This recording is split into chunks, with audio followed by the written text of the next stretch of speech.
Okay, so once we do get a diagnosis of monogenic diabetes, there are quite a few different impacts on families, and importantly, it provides an explanation of the condition and the most effective treatment, because they may be misdiagnosed as another type of diabetes and on a different treatment. So that could be really important for them. Okay, thanks, Imogen. They do need counselling before they have the genetic testing, also about the inheritance and the risk of complications. So the inheritance for the children, the implications for children, and also the risk of complications which are different for different genes. They could be able to stop insulin or even all medication in one particular gene type, but that would lead to a reduced burden of diabetes and improved quality of life, as well as obviously cost treatment, the cost of treatment for the NHS. There's often anxiety about treatment changes, particularly if someone's been diagnosed with type 1 diabetes and told all their life that you do need to take insulin or you could die. So then for someone to turn around and say, well, actually, we could change you onto tablets can be quite frightening for some people. And some people like to just have the same treatment that they've been on that they're used to and familiar with. Some people, if they can change from insulin onto tablets, might see the condition as less serious and not attend appointments and not always take the medication. But there are some quite serious complications that you can get with some of the genes. So that's obviously not a good idea, really. Some of the genes can be quite complex and multisystemic, such as maternity inherited diabetes and deafness, which has got lots of different organs affected. And HNF1 beta, which used to be called renal system diabetes, but again has got lots of different features. So this could provide an explanation of all the symptoms for people that have been really seeing lots of different consultants, having lots of different problems, and it can be a nice explanation for them, and they actually feel validated when people have been sending them from pillar to post. But it could also possibly increase their worry about other features if they think that they're going to get all of the features. In these conditions, there's mixed penetrance, so that each individual doesn't get necessarily all of the features, but there is a possibility of that, so that can be really quite worrying for people. If people can get pre-symptomatic or predictive testing, if there is the particular gene change in their family, to see whether they've inherited the same gene change. However, there's lots of ethics involved with that, particularly for children. And what we would normally do is wait until the children are old enough to make that decision for themselves. If they did develop diabetes, then obviously we would do the genetic testing straight away. But if they've not actually got diabetes at the time, we would rather wait until they can make that decision. Some parents are quite insistent they would need the genetic counselling, and then we could discuss all the implications of that. They do, particularly with children, need to go to a regional clinical genetic service unless you've got a local genetic diabetes nurse that's been trained in genetic counselling and in children. So I work with children and with adults. I'm training both, and I have got genetic counselling qualifications, so I can do that. But in other areas, that's not the case.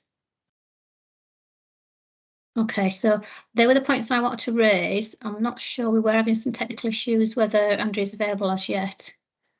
I'm not sure if we have Andrea at the moment, Julie. Shall we move on and then come back to Andrea when we've had confirmation that she's here, and then there may be some questions and we can talk a bit more about the impact later on. Is that all right with you? Yeah, of course. Yeah. Ahmed, can we ask you to jump in at this point, please? Is that all right?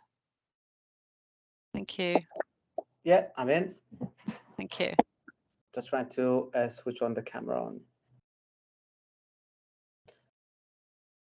Great.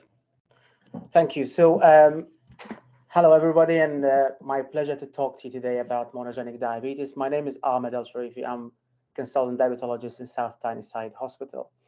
Can we move to the next slide, Samantha? Thank you. So I think that I just want to give you just an introduction about monogenic diabetes, just to discuss the common monogenic diabetes subtypes, and to appreciate the importance and impact of making a correct diagnosis, and basically just to encourage all healthcare professionals to consider MODY when you're looking after patients with diabetes.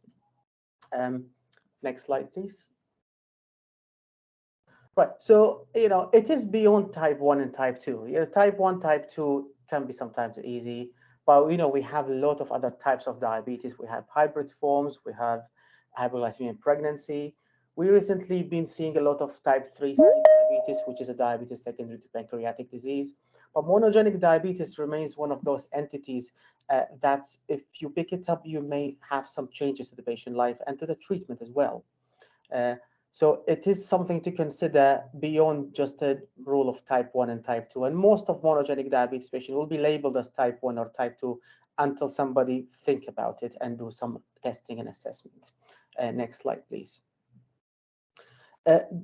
Just a brief introduction. It's a rare form. What is monogenic diabetes? It's a rare form of diabetes just because of a mutation or change in a single gene. This gene mutation is inherited from one parent or from both parents, but it's a Mendelian inheritance, so it could be arising from no previous family history as well. The best example of monogenic diabetes is neonatal diabetes, and also the maturity onset diabetes of the young, which is our topic for today. Next slide. So we start to know more about the genes in diabetes since mid-70s. This one of the first papers to describe it by Tattersall in 1974, and then subsequent report talking about patients who have distinct characteristic and dominant inheritance. Move on, please. Next slide. And from early learning, we learned that there's traditional criteria for MODY. We used to learn that in medical school, that there is a dominant family history, there should be no insulin dependence, there should be young age at diagnosis, there should be non-obese patient. And if you have these criteria, you would think about MODY. In fact, if you apply these criteria only, you will only diagnose half of the patient and you miss 50%. So with time, many tools, many aids to make a diagnosis. And we learned that this is not a clear-cut criteria. It can be helpful, but you don't need to be in every single patient, really. Next slide. Yeah, so we moved on. We learned about the genes, and we could identify specific genes that cause a specific type of diabetes, all monogenic diabetes. And if we move to the next slide, this is it's a great example of precision medicine. And basically, it's the idea of tailoring medical treatment to individual characteristics of each patient or subpopulation. So basically, knowing the gene will dictate the plan, may change the treatment for the patient. So if we talk about type 2 versus monogenic diabetes, next slide, please. So you can see on the right side of the slide, the type 2 diabetes, it's a polygenic. There are many genes involved. There are many factors involved in the pathogenesis. You have obesity, you have lifestyle, you have genetics as well. But there is no discrete subtypes. And for this reason, there's limited implication on treatment. The treatment for type 2 diabetes is just, the same. It's similar, the same lines of treatment. But when you identify, monogenic diabetes, like MODY, for example, if you look at the glucokinase, you know that there's a stable beta cell dysfunction and the patient doesn't need treatment. Also, if you identify HNF1 alpha, you know there's a progressive beta cell dysfunction and low-dose sulfonylurea will be helpful. So that's what we call the precision medicine. You could dictate, you can identify the patient by clinical characteristic, and you could tailor the treatment to get the best outcome. Next slide. So I'll just go with a quick story of Andrew, just to demonstrate what we have discussed. So Andrew diagnosed at age 27 with diabetes, presented with thirst and tiredness, a trace of ketones in the urine, where at the time we were using a ketone in the urine. Random sugar was 16, BMI is 26, and A1C was 84. Of course, he's quite young, assumed to have type 1 diabetes, started on insulin, glargine, and novorapid. Family history, he had a mother with a type 1 diabetes, which was diagnosed at the age of 36, maternal grandfather with type 2 diabetes. When he attended the clinic, now age 32, so quite a few years down the line, he's at a very low dose of insulin. A1C still suboptimal of 71. But, thinking a very low dose of insulin, quite young, could this be MODY? Biochemical testing is helpful. So we went for C-peptide, which was 900. So it doesn't fit type 1 diabetes. You would expect the C-peptide to be less than that. So he's still producing some endogenous insulin. And when you ask the mother to do a C-peptide, mother's C-peptide was also detectable at 750. So this all triggered to do some testing, and genetic testing confirmed HNF1 alpha MODY. Knowing the diagnosis, we can transfer now from insulin to sulfonylurea, and we offer genetic testing to the mother. Next slide. So a few talk slides on the hepatic nuclear factor alpha 1 MODY. It's like 50% of the monogenic diabetes in the UK. It's due to a mutation in the HNF1 alpha gene, and that causes the turn switch on and off in the gene in the body. And you can see in that diagram, this is like the beta cell and the glucose cycle to produce insulin. There's many mutation causes this, the red X's. These are not working, and with the HNF1 alpha, and that's why you give sulfonylurea to bypass all this mechanism. Next slide. This distinct features for HNF1 alpha. Usually diabetes happen in adolescence or early 20s, although sometimes later. It's characterized by severe microvascular cardiovascular complications. So it's important, if we make the diagnosis, to consider statin therapy, especially at around the age of 40, to reduce the risk of any complications. And as we said, the disease is sensitive to sulfonylurea, so patients could stop insulin and can switch to sulfonylurea. That's not mean that, you know, as we said, it's a progressive beta cell dysfunction, so they may need insulin at some point, but if you catch it early, I think there could be good response to sulfonylurea and could delay progression. And you can see from the slide that as compared to type 2 diabetes, the people with HF1 alpha very responsive to gliclazide, like 4 or 5 times more than patient with type 2 diabetes. So it's a key milestone in the medication. You can ask the patient to maybe stop insulin and slowly transition to sulfonylurea. Okay. I will just touch upon the common types of monogenic diabetes because we don't have that much time. We talk about Jonathan, who is age 30, diagnosed at age 22. So incidental finding. So he was checking his girlfriend BM machine, she is diabetic, and found the sugar is high. Fasting was 8. Went to the doctor. BMI is 27. A1C was 48. Going back in history, mother had GDM, and then she was diagnosed with type 2 diabetes. She's on metformin and gliptin. His A1C was always spot on, never crossed 60, always between 48 to 60. He always attended eye and foot screening. He had no problems at all. On very low dose of insulin, managing well. When he came to clinic, that triggered us to think about glucokinase. I'm sure my colleague Sue will talk about when do you think about glucokinase, but basically somebody who is positive family history, very stable A1C, only fasting hyperglycemia, you would think about glucokinase MODY. So antibody was negative for IA2, GAD antibody, zinc T transporter.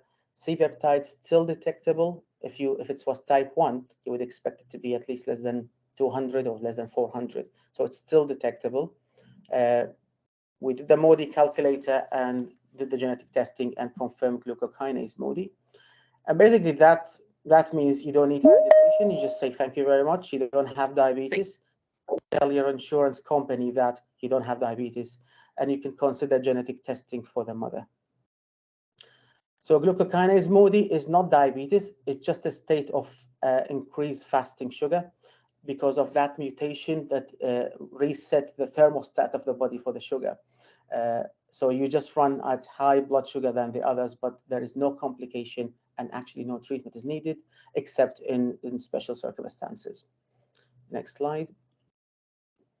And if you follow those patients with the glucokinase MODY more than 50 years, you can see the down line are the normal control and the above line are the glucokinase MODY. There is no deterioration of glycemia. It's just the set point is higher, that's all. Next paragraph. And if you give treatment to glucokinase MODY, whether it's insulin or oral anti-diabetic agents, there isn't much difference in the A1C. It is static disease. Beta cell function remains stable. There is no progression. And the same thing with complication. You can see the difference on the right column. You have the patient with type 2 diabetes. There is risk of eye disease, proliferative, pre-proliferative, while with the glucokinase MODY, they are stable eye disease. It's not going to get worse with time. Next slide. Same thing with microvascular complication. Look at the right side, type 2 diabetes, claudication, peripheral vascular disease, ischemic heart disease, and strokes. Glucokinase MODY is minimum, nothing to be compared to the type 2 diabetes. So overall, you have patient with high fasting sugar, stable, no complication. They don't need any treatment, except, as we said, in special circumstances. So this is a summary of most common types of MODY. I just went through the glucokinase and HNF1.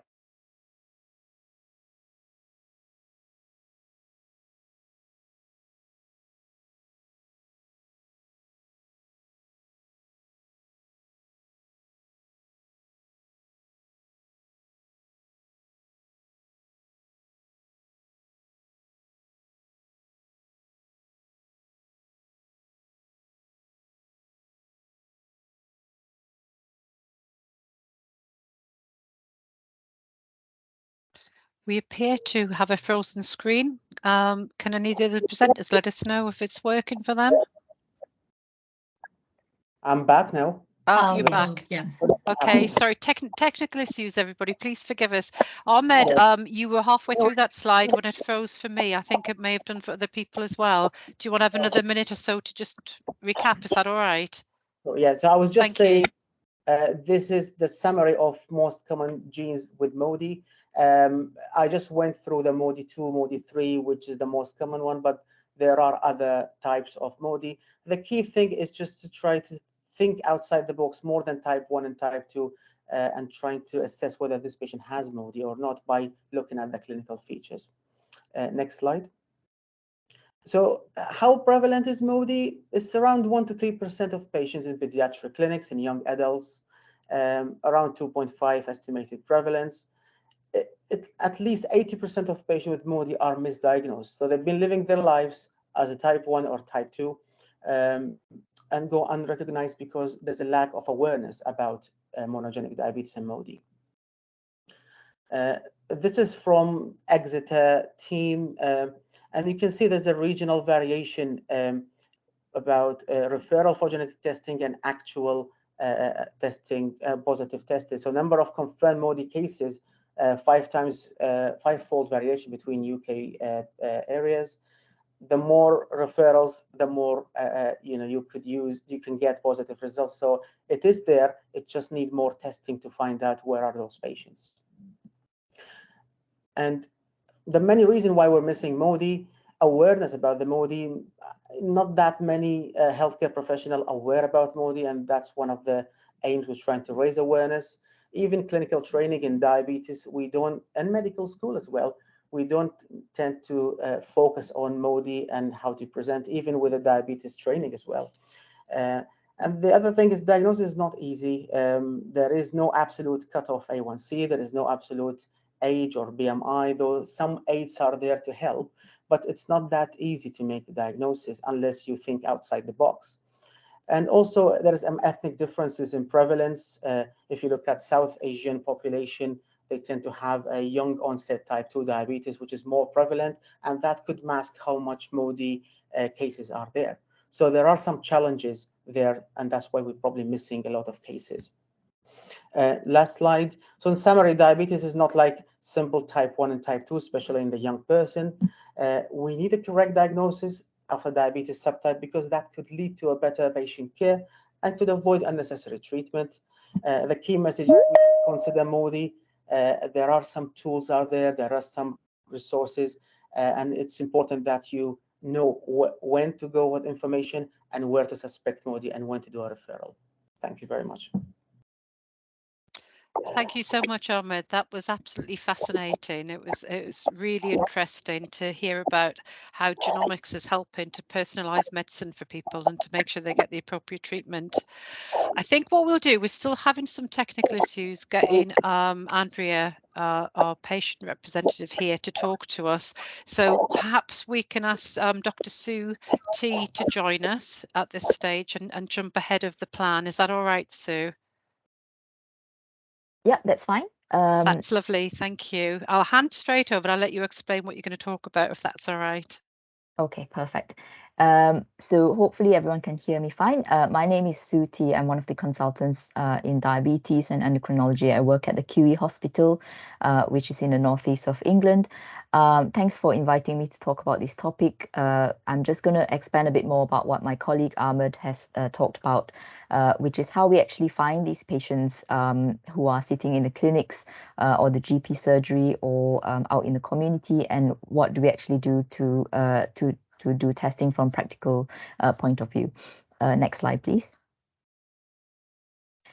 So where is where are the people with monogenic diabetes? So I just wanted to use this illustration. I'm sure that many or most of you would know about this Where's Wally thing that is in books and newspapers and so on. So sometimes it's helpful to think of things in illustration. So for example, this is a diabetes clinic. It could be your GP surgery. It could be people you see in the dietitian clinic or anywhere really. And in amongst those people, there are lots of people who've been diagnosed with diabetes, and actually a proportion of them, like Ahmed said, 1 to 3% will actually have monogenic diabetes and not actually be diagnosed. So this is just to raise awareness, to think about, as Ahmed said, outside the box, and to actually find where these people are. Next slide, please. So just as illustrative examples, these are kind of vignettes of patients who exist, but we've obviously changed the names. So for example, you could have someone called Billy who has got type 1 diabetes on his GP record. But when you actually speak to him, he was diagnosed when he was about 30. He was a bit tired, but never really ill, never really ended up in hospital. But because he was young, 30, so the assumption was that he will have type 1 diabetes. He was started on insulin, and then when you ask a bit further, his mum and brother have some sort of diabetes, but because everyone assumed that he will have type 1 diabetes, he's never actually had his diabetes antibodies checked.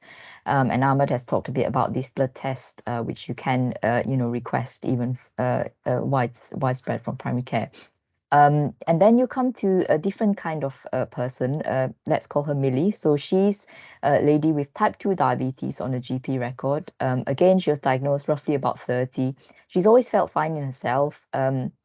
And contrary to lots of people living with type 2 diabetes, the BMI is actually, quite normal, of 25, just on borderline of normal. And then when you ask her father has diabetes, and when you ask her even further, she's been told, oh, I've had an ultrasound scan once upon a time, and someone told me that I've got some cysts in my kidney, but they don't really do anything about it.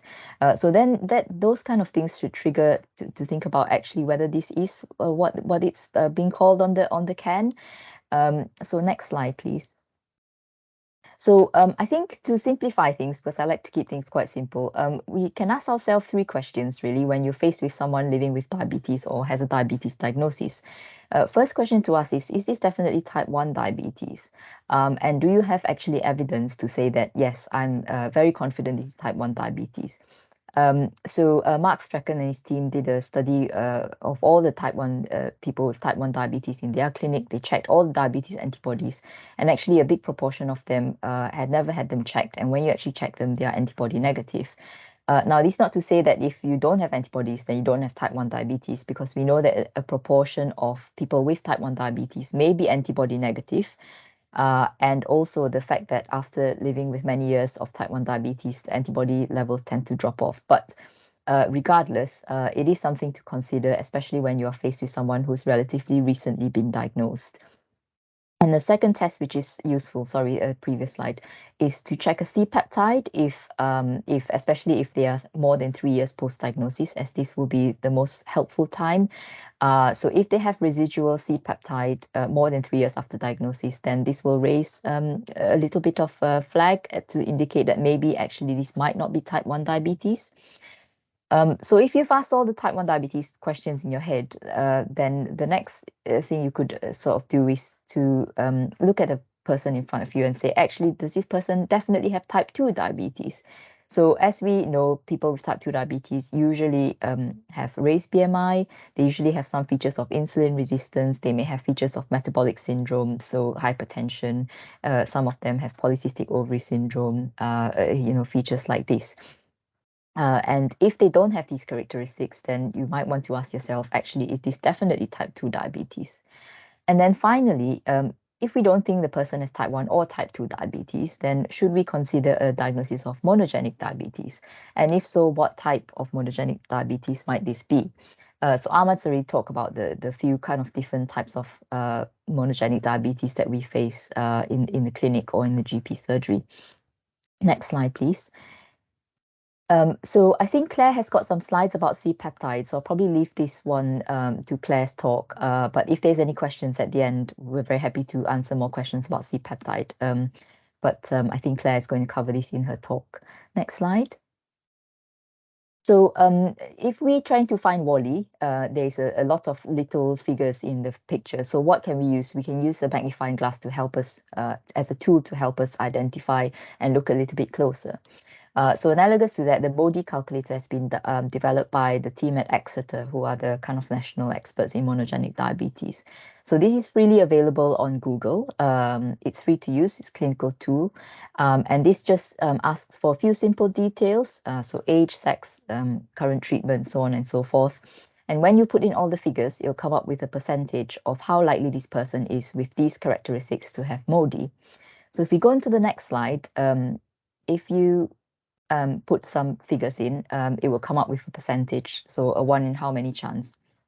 And then it will suggest a few things. So if you have done C-peptide and autoantibodies, etc. And then obviously the website will lead you to how to request, the relevant tests. Okay, next slide. So coming to the criterion, who actually we want to test for monogenic diabetes. So in the past, it used to be that your hospital or your trust will need to kind of pay for each of these genetic tests that you sent off.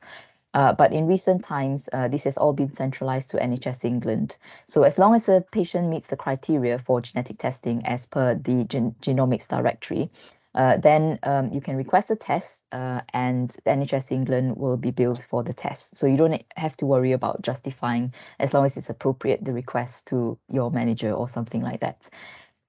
So the three main directory entries for monogenic diabetes are R141, R142, and R143. So R141 is kind of covering all MODY. So my pediatric colleagues will refer to the pediatric sort of guidelines as to who is eligible for testing. So for adults, usually these people are diagnosed with diabetes between age 18 and 35. And they're not on insulin, or they're on insulin, but the antibodies are negative and C-peptide is more than 200. And they have features of MODY. So any one of those three, HbA1c diagnosis of that, or BMI less than 30 and a parent with diabetes, or if you've put in the MODY calculator score, more than 20% if not on insulin, or more than 10% if on insulin.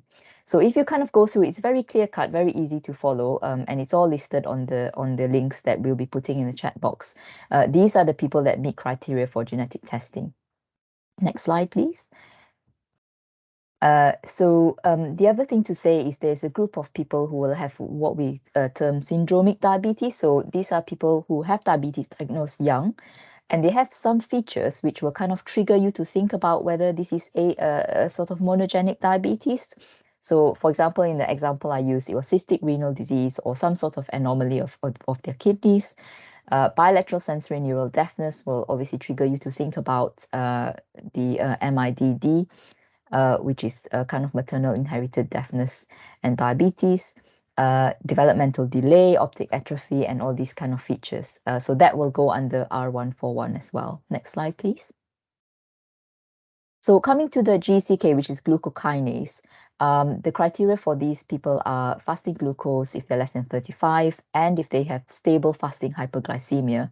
And for this, you need a minimum of 2 lab fasting glucose, which is between those ranges, 5.5 to 5.8, or HbA1c of between 36 and 58. I'll talk about pregnancy in a minute and why that's relevant, but these are specific criteria in pregnancy, and all of this is on the genomic directory, so there's no need to kind of, you know, scribble notes or memorize it or anything like that. It's all available freely online. I won't talk about neonatal diabetes in the interest of time, but, you know, this is where our pediatric colleagues will kind of deal with this. Next slide, please. So just a pictorial representation, what's actually tested for. So if you request a test under neonatal diabetes, that's what they do. Under GCK, they will look at the GCK gene first. And if there's criteria for further, you know, look at all the genes linked to MODY, then they will do next generation sequencing. And I have asked for the Exeter team permission to use this slide, so many thanks to them. And next slide, please. So in terms of practicalities, what do you actually do? So there's a web link which has all the form that you need to fill in. This is what the form actually looks like. So as you can see, there's quite a lot of boxes, but they're all very kind of easy to ask questions. It's a purple top, has to be full, and it basically gets sent to your local lab, and the local lab will send it to Exeter. And turnaround times are listed over there. And you know, it's pretty straightforward. You then get an email back from Exeter with the results and the interpretation of what that means for the patient. Next slide, please. So just to finish, I'll talk a bit about antenatal clinic. So I do a little bit of antenatal diabetes, and this is where lots of kind of opportunities can be missed. So in the antenatal diabetes clinic, for people who kind of don't see this day in, day out, basically lots of women get screened for gestational diabetes if you have risk factors.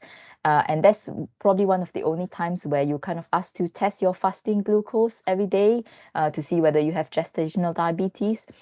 So as we know, glucokinase MODY is a kind of a different set point of fasting glucose. So why does it matter? So essentially, if you've got a lady with glucokinase MODY, she's running a fasting glucose and glucose in general at a higher set point. But you don't know if the baby has inherited the same genes and whether the baby has GCK MODY or not. So in the past, it used to be that you keep scanning the woman and you kind of treat her as if she has got gestational diabetes. If there's signs that the baby is growing sort of large, you then are quite aggressive with treatment to try and prevent macrosomia, etc. But the latest development is that cell-free DNA testing has enabled testing mom's blood and using that sample to analyze basically what baby's genotype is, so that you can tailor the treatments, you know, as to whether baby has the mutation or not. So if you can imagine, if both mom and baby have the mutation, then it's happy days because both of them have the same genetic makeup, and therefore they will respond, you know, similarly. They'll be fine with higher glucose basically, and you don't have to worry too much about treating it aggressively. But if not, then you may need to think about treating, you know, the high blood sugars to avoid so much of glucose going to baby and preventing baby from becoming too large and macrosomic and all the complications that comes with that. Okay, next slide, please. So this is just a slide to illustrate that in the past, we used to have to rely on ultrasound, and therefore diagnosis was much later. But now if you think about GCK MODY early in a pregnancy, then you can get a result speeded up by the Exeter labs, and therefore you can tailor the treatment for the woman and the baby in their best interest. Next slide, please. So in summary, I think it's just a kind of to raise awareness. It's quite hard to pitch at a large audience because everybody will have different levels of understanding and exposure to monogenic diabetes. But it was just kind of hoping that to think about the possibility of monogenic diabetes. So if you work in a specialist clinic, the people with type 1 on their label, it would be good to check that they definitely had antibodies and C-peptide checked at some point in their diagnosis, because that's the most likely place that they would have been missed. Out in GP or community, the people with type 2 and a low BMI and a family history, which something doesn't sit quite right, those are the people that we should look for possibility of MODY. In the antenatal clinic, the woman with GDM, but actually she's quite slim. So in gestational diabetes, usually BMI is high, so above 30. If it's not, then maybe we should think about another diagnosis.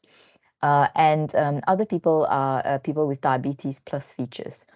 And then after that, use the MODY calculator because it is a validated tool. But just to say that it's not been validated in Asian populations. So we have to use a bit of caution when we use that tool and you've got South Asian or Afro-Caribbean person in front of you. And then test or refer to diabetes clinic or ask for advice and guidance. And then once we've got the diagnosis, we can, treat, as Ahmed said, with precision medicine for the best of our patient. So that's all I have today. I'm happy to take any questions from anyone, really. Thank you very much. Thank you very much, Sue. That was really fascinating. I really liked hearing about the diabetes and pregnancy as well, which is something that I'm sure a lot of our audience are very interested in. If you have any questions for Sue, can we ask you to type them into the chat and we can address them as we go or at the end, depending on the time. Thanks very much, Sue. That's brilliant. We're still having a few technical problems and we're nearly there. We're nearly sorted with getting Andrea on the call, but I'm wondering if we could jump to Claire and ask Claire to talk through medication and MODY, if that's all right. Sorry about the change in order, but technical issues, sometimes you just can't predict them. Julie, I think Andrea's on. I think I've just seen her pop up. So okay. So if you want to have Andrea next, you can. Sorry to butt in there. Okay, are you all right with that, Claire? I'm absolutely happy either way. All right, so let's see if we can get Andrea. If that doesn't work, we'll come back to you, Claire, and give us a bit longer. Sorry about the hitches, everybody, but technology, sometimes it just goes that way. Andrea, are you able to put on your camera? Is this you here? Hello. Yeah, that's me. Brilliant. Thank you. Well, I'll go off and Samanja, do we need to do anything different to get Andrea up and running? Do we need to turn off the presentation? The sharing? I think so. If Andrea has her camera on, then I think it would be good to stop sharing then. Fabulous. If you do that for now, and Andrea, will hand over to you. Are you happy just to talk us through your experience? Is that all right? Yeah, that's fine. Yeah. I'll go off camera, so you've got it to yourself there. Okay. Thank you. Okay. Oh, hi, everyone. Got here finally. My name's Andrea. I have the genetic diabetes, maternally inherited diabetes and deafness. And it all came about around about 2006. I came back from working in Dubai and they'd noticed over there that I had a slightly high blood sugar. So when I came back, went to my GP, they referred me to Dr. Badansky, and he was taking all the history of my family and all the diabetes, which is uncles, aunties, cousins, you name it, everybody's got diabetes. And I just sort of threw in that everybody was deaf as well. And immediately Dr. Badansky was like, oh, hang on a minute, there's a genetic thing with that, just a minute. And I think if I recall correctly, he called Julie at that point, and she came down, sorted everything out. She took loads of blood from me, which she sent to Exeter, I do believe, and it came back that I had the genetic diabetes. And since then, well, at that point, I worked as a research nurse, a paediatric research nurse at Leeds General Infirmary, so I did work with Julie. And then I moved back into my specialty, which was PICU, neonatal intensive care, which is where I managed to work for quite a few years. And sort of managing my diabetes and deafness and things in between all that. And then about 3-4 years ago, well, about 4 years now, I started becoming very tired, wasn't able to do the shifts as well as I used to be able to do. And obviously I was in intensive care, you need to be on the ball, basically. And I ended up having to leave the job that I absolutely loved. And I'm now in, I work for Lloyd's Pharmacy, clinical home care, just training from home. So training patients to give biologics from home. And gradually I've definitely slowed down. I can't walk very far now. My hearing is quite bad without, I do have sort of special hearing aids that they attach to Bluetooth. So that's quite good. Luckily I managed to pay for them myself. You can't get them very easily on the NHS. So I'm managing my deafness that way. And basically it's a lot of my relatives, well, quite a few of my relatives have died because of this genetic diabetes and the other things that come with it, the cardiomyopathy, the renal problems. So at the moment, it's sort of watching my family die off gradually, all because of this. Now, my other members of family wouldn't have been diagnosed if I hadn't have been diagnosed, because it all sort of came from me. Once I was diagnosed, other people were tested and came back as them having the genetic diabetes and deafness as well. So basically, it's not very nice for patients to know that you will gradually get worse, and it is different for everybody.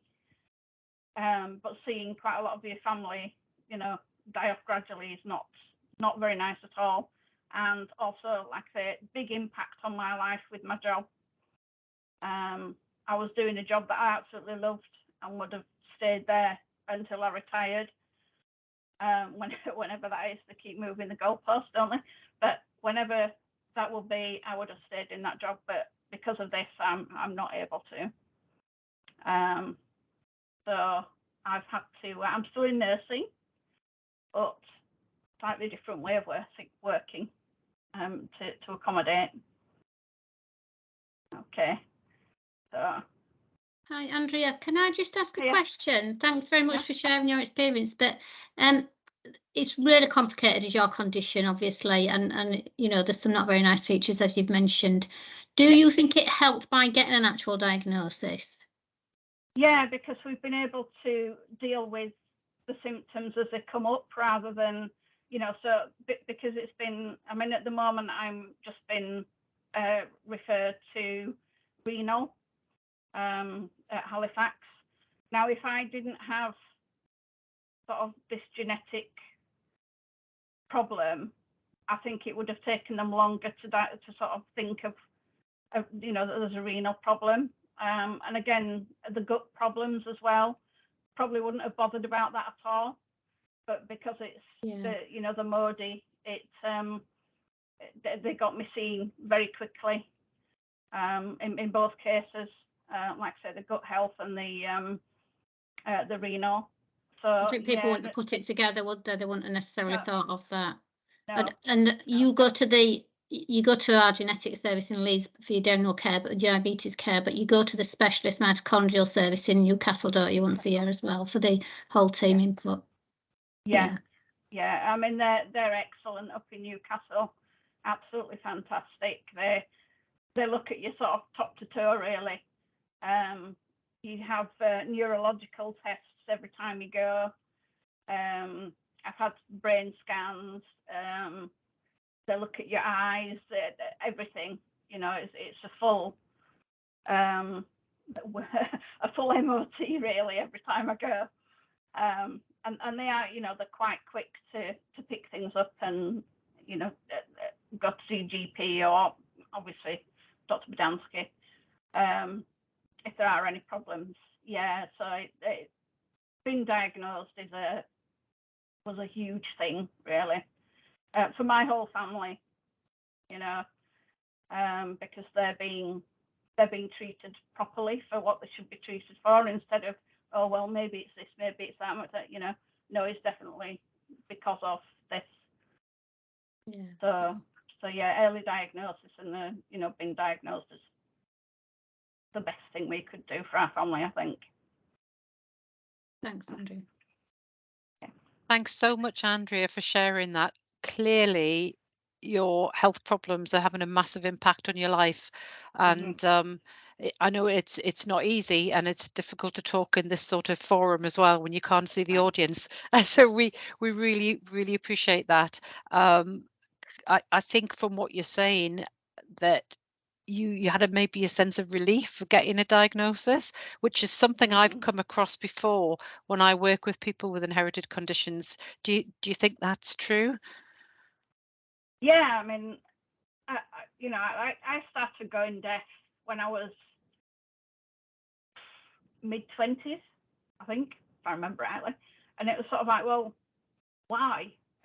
You know, everybody in my family was deaf, but it was like, and it's one of those things, oh, it's just inherited, but there was no reason for it, you know. And obviously the early diabetes as well, which wasn't type 1, because obviously that's a lot earlier usually, and it wasn't type 2 because I wasn't obese, you know, I was skinny, if anything, and you know, so it was like, well, there must be something somewhere that's not quite right.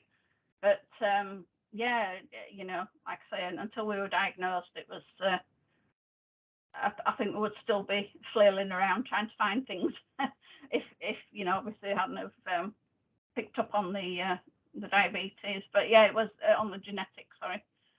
It was definitely Dr. Badansky when I said to them, oh, by the way, everybody's deaf. It was like, and it's like a light bulb moment for him, and that's led to you getting the appropriate surveillance and treatment. Yeah. I think Helen's popped up. I think maybe she has a question. Do you, Helen? Yeah, I was just going to say that there's a thank you in the chat that I think echoes probably a lot of what we feel, that to hear a patient's story and hear these impacts is so powerful. So thank you so much, Andrea, for being so honest and candid. I did have a question. So the other hat that I sometimes wear is that I'm a genetic counsellor, and so I really enjoyed hearing your talk. But I just wondered, is that your family sound very open and welcoming of the diagnosis, but were there any of your relatives that were less engaging, and just how did you kind of handle that with the family? We've heard some great speakers today about the importance of identifying people and offering testing, but I guess the flip side that I try to remember with my genetic counselling hat on is that there will be people that don't want this diagnosis and don't want to go through that testing. And I just wondered whether you'd experienced any of that in your family. Yes. I had one of the, unfortunately, he died a couple of years ago. He was very stubborn, and it was like, oh, I'm not doing all that stuff. And yeah, I've had sort of a couple of them. And my younger cousin has only just been had the testing sort of within the last couple of years, I think. She was very reluctant to, you know, to have it. Well, I'm not changing my diabetes treatment. I'm not doing it. Well, you don't have to, but you know, it would be good if you actually knew. So yeah, I have had a few members of the family have been quite stubborn, shall we say, about the testing, and some of them still won't be tested. You know, there's one or two that I'm not doing that. You know, there's no point. But to be fair, the majority have come forward and been tested. There is just sort of the one or two that oh, I'm too old, there's no point in doing that now. So, but yeah, which is what I usually get. So. Okay, thank you so much. There are a couple of comments actually from people saying thank you so much for sharing today, Andrea. Yeah. As Helen said, that's so much more impactful and powerful than any of us healthcare professionals talking about a condition and showing slides. even though that's fabulous, it's not nearly as good as having somebody who has real life experience of the condition. So thank you so much. Are you able to stay on the call in case anybody has any questions at the end? Yeah, that's fine. Yeah, no problem. That's lovely. Thank you. Thank you so much. Okay, I think what we'll do next, if that's all right with everybody, because we're just about on time, I think we'll now go back to Claire, and sorry, Claire, for the sort of change in programme earlier on. We'll hand over to you and let you talk about medication and MODY. Is that all right? Yeah, that's absolutely fine. Thank you very much. Thanks, Samanjay. Samanjay, will you just move my slides for me? Is that all right? And I'll tell you when. I don't know how to follow that because I think that was an excellent patient story, and I completely agree that that is the most powerful. And Ahmed and Sue have given us a great introduction. Andrea's given us a patient story, and I'm going to talk now about medication management in MODY. So I'm Claire Davis. I'm the Diabetes and Endocrinology Specialist Pharmacist at Gateshead. Next slide, please, Samanjay. So we've talked briefly today about different types of MODY, and the real key thing is to guide individualized treatment is the type, and the genetic subtype guides the clinical picture, but also guides the treatment response. So this has come from Exeter, again, reproduced with permission. So you'll see that we've talked about some of these types today. So in blue, there's HNF1 alpha and HNF4 alpha. These drugs are these genetic changes are really sensitive to low-dose sulfonylureas, so I'll talk about that briefly in a minute. We've talked about glucokinase MODY, where treatment is not needed.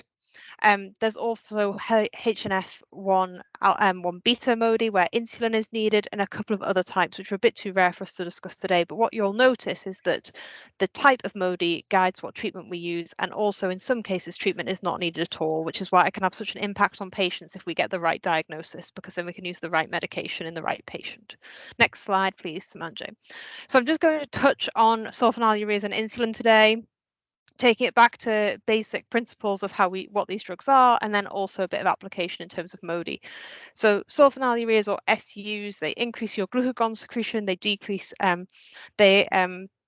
induce insulin secretion in your pancreas. So a nice way of thinking about these drugs really is they give your pancreas a kick. So it's already working, it's already producing insulin, but these drugs give you a bit of a kick to give you a bit more if you need to. Next slide, please, Samanjay. So these drugs are commonly gliclazide, glimepiride, and glipizide. The most common you'll see is gliclazide, probably, which is a standard release tablet. It also comes in modified release. Glimepiride and glipizide are longer release tablets, so we don't tend to like those as much in some patients because they can accumulate and have a higher risk for hypoglycemia. In people with MODY, you tend to find that they're very sulfonylurea sensitive, so you can see very small doses in HNF1 alpha and HNF1 beta, but worth noting that in neonatal forms, which I know we're not really talking about today, but just to be aware, we can use really high doses, so it's one extreme to the other. So there's a couple of people who have mentioned they have patients on doses nearly 500 milligrams twice a day, so it's not unheard of. So these are drugs that we use at both ends of the spectrum in MODY. Next slide, please, Samanjay. So as I mentioned, they increase your insulin secretion. They do potentially cause hypoglycemia and increase weight, which is one of the main disadvantages of these drugs. They're quite efficacious. They don't have loads of drug interactions. The important thing is people need to know if they are on other agents, how to monitor their capillary blood glucose. They need to swallow it whole, and it's the kind of drug with sick day rules. So if you're unwell and you're not eating, we'd advise you don't take these drugs because you would potentially increase your risk of hypoglycemia. They also need dose adjustments and renal impairment. No, that's spot on. So just to summarize, in MODY, we use these commonly in health, HNF1 alpha and HNF4 alpha. These patients are sulfonylurea sensitive, and we need low doses or sometimes very high doses in neonatal diabetes. So I do a thing called a pill for an ill.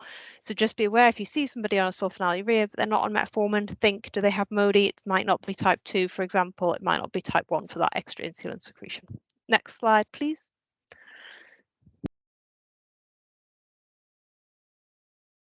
Thank you. So Sue briefly mentioned this, and so did Ahmed. So one thing we need to think about if we're thinking about insulin for these people is testing C-peptides. This is a really useful test. If you look at this diagram here, the C-peptide is that green C, and it's attached to your proinsulin.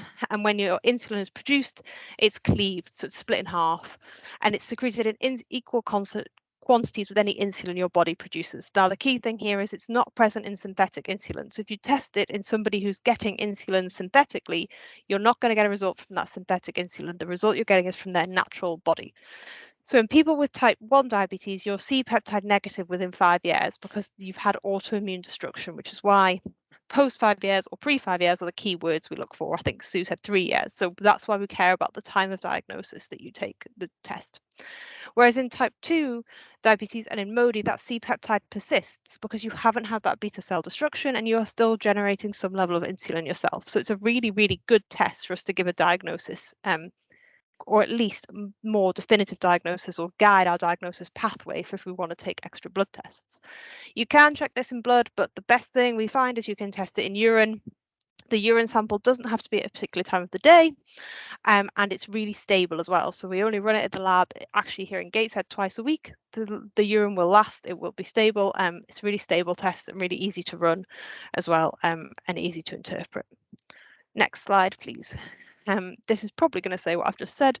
So useful measure of endogenous insulin production, not guided. Most useful in people who are insulin treated and antibody negative to look whether they're already producing their own insulin. And being on insulin doesn't turn it off, but hypoglycemia should, because your body shouldn't be producing that insulin if you're hypoglycemic.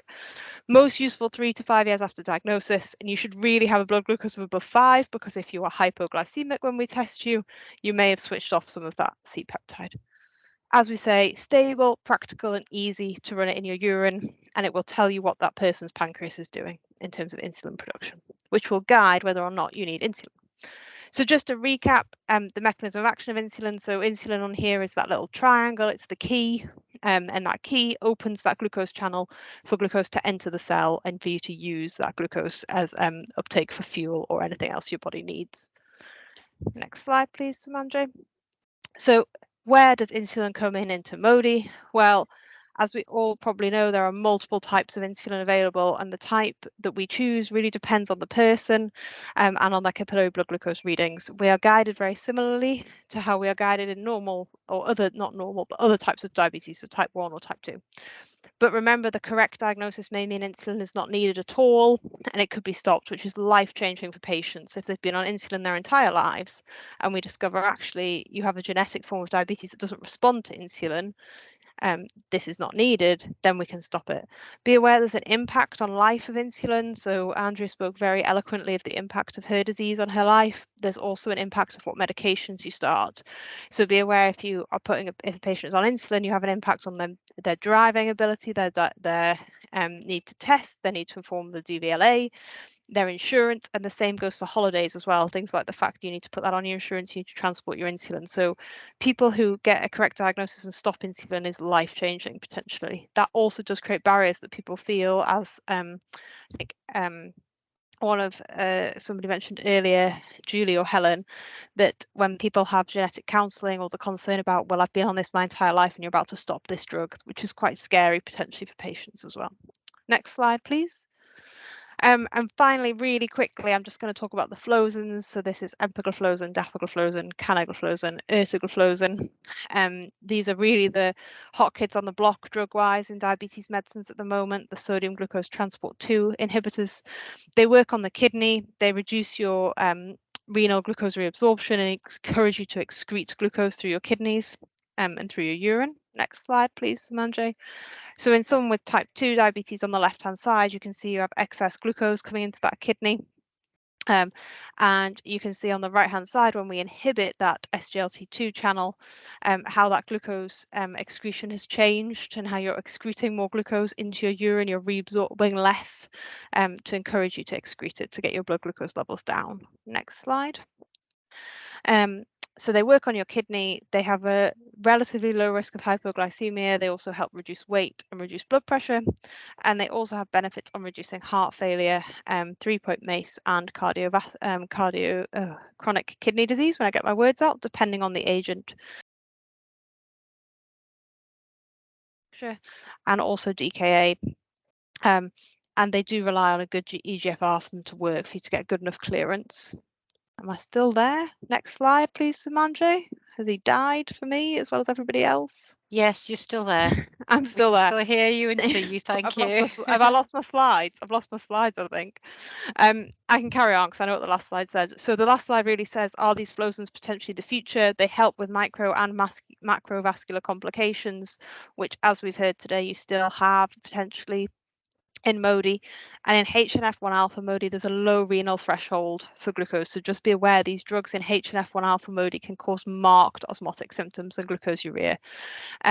They may be of benefit for microvascular complications, but you need to be cautious because they can cause profound weight loss in UTIs when we've seen them used in a few patients. But maybe this will be the future in the future with MODY when we have more testing in terms of dosage. We might find that we're starting to use flow zones more. So just a pause for thought. And that nicely brings us to the end of medication management. I'm happy to take any questions along with the rest of the group. Thank you very much, Claire. That's great. A real whistle-stop tour through lots of very complicated pharmacology there, I think. So there may be some questions. We've come to the end of the formal presentations now. I'm keeping an eye on the chat and there's not an awful lot of questions in there, but if I could ask the presenters to turn on their cameras, please, and maybe keep your microphones off unless asked a question, otherwise we might get lots of feedback. I find that doesn't help really with trying to hear what's happening. Thank you so much. It's a whistle-stop tour through monogenic diabetes, and it's a very complicated subject. I know that training is available, which I'll mention now. We will put the links in the chat for everybody. I'm not sure of the participants and who's done training and who hasn't done specialist training, but down in Exeter, you can get free training if you're based in England.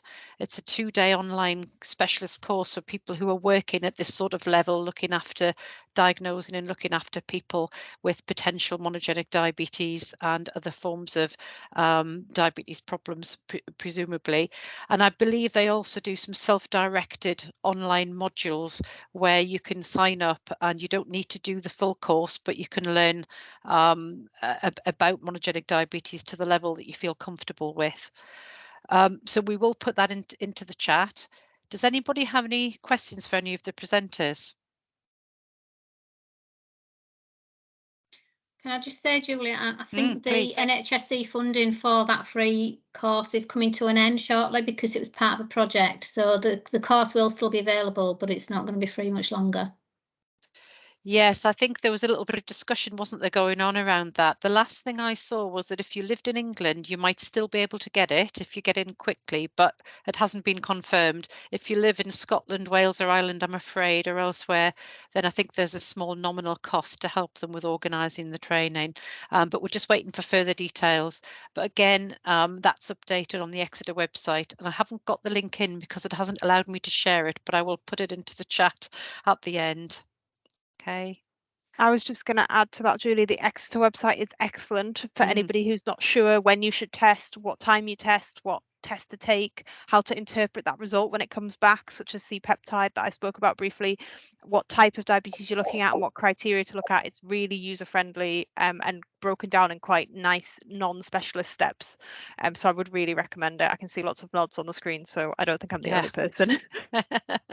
Well, as a non-diabetes person, I did have a look at it and I did stop, but I haven't got very far yet due to time more than anything, but it was very understandable and very easy to follow. So definitely recommend that. Could I just ask a question, if that's okay, while we're just waiting for some in the chat? So again, with my genetic counselling hat on, I was interested, thank you all for your presentations. They really have been fascinating. So I've never dealt with MODY patients before in my own clinical practice. It was really helpful to hear all your presentations. And one of the things that kind of I just wanted to ask about was about the testing of children, so the predictive testing of children. So I think it was you, Julie, had mentioned that, you know, some parents are pushy and would like their children tested. And you mentioned that where possible, you try to leave them till they're older and can make that decision themselves. Around what age is that you leave them till? It depends on their sort of razor competence, you know, GILI competence really. So, you know, definitely 16, but if they're younger and they've got the competence, then you could look at it earlier. So we have had people from about maybe 13. I think before that, it's more difficult for them to actually understand the implications of it. Yeah. Okay. All right. Thank you. Thank you. Mandy from Leeds has puts a comment in the chat and said she hasn't got any specific questions right now for anybody, but there's lots to think about following this, and thanking you all very much for your time. Okay, but if there are no other questions, I'd just like to ask you if you will evaluate this webinar. Was it useful to you? What else would you have liked from this, if there was something that you didn't get from it that you were expecting? And Helen very kindly has put in a Survey Monkey link in there. We would really appreciate it if you would take a few minutes. It's a very short survey. It really won't take you very long to do, and it does give us a feel for how useful these webinars are. As you could see from some of the technological issues that we had trying to get everybody on, they're not easy to organise. Everybody's very busy clinically, and it's, you know, we really appreciate their time. So we need to know if this is something that people would like repeated in the future, or give us direction for other topics as well. Thank you. I'm just having a look to see. Apparently, it was very interesting, Sue, hearing all about the pregnancy-related issues. And that's something that we need to be considering. And our lead midwife for the GMSA, Denise, has put that comment in and said it's something that they need to be thinking about in the feto-maternal world. Can I just say, in relation to the Survey Monkey link, I know that some trusts don't allow access to it, so if they don't, feel free to copy and paste it into an email and ping it over to a mobile on your own device where you might be able to access it. Alternatively, I think the plan is that we've got a new system coming in which will help us organise how we contact people, and I think the plan is that we'll be able to send out this link again, hopefully in the next couple of weeks. So that system is just going live as we talk this next week or so. So there might be a little bit of a delay, but you might get this link again. If you've completed it today, don't worry about it. I think there's only 8 questions on it. I wrote it, so I tried to keep it really punchy, really quick, and they're pretty much all multiple choice. So honestly, it'll take you hopefully about 30 seconds to complete it, but will help us in terms of going forward for funding for things like this if these are shown to have a useful impact. So please do fill it in if you can. It'd be most appreciated. Thanks.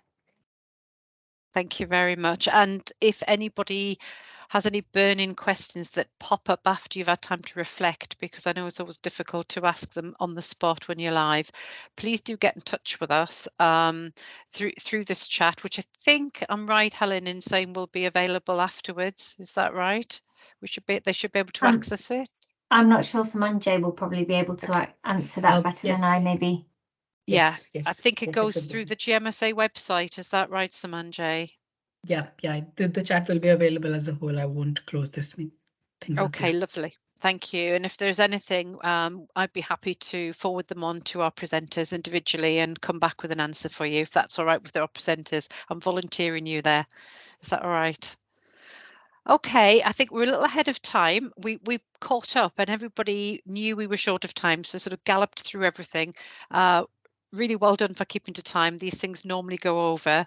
I know everybody's probably had a really busy day, so I think we'll draw to a close there. I think just to summarise, it's a fascinating topic, and I know that a lot of the people who've signed up to do it have some interest and have knowledge of diabetes, but may not have that specialist knowledge and how to identify and treat appropriately the people who have a genetic form. I think this is a really good example today of where we can use genomics to actually personalise medicine, which is certainly the future, I think, for medical care in the UK. Thank you very much, everybody. I think we'll call it a day at that. There's no more questions that I can see have popped up. I'm just having a last check to see. Yeah, I don't think there's anything there. That's great. Thank you very much, everybody.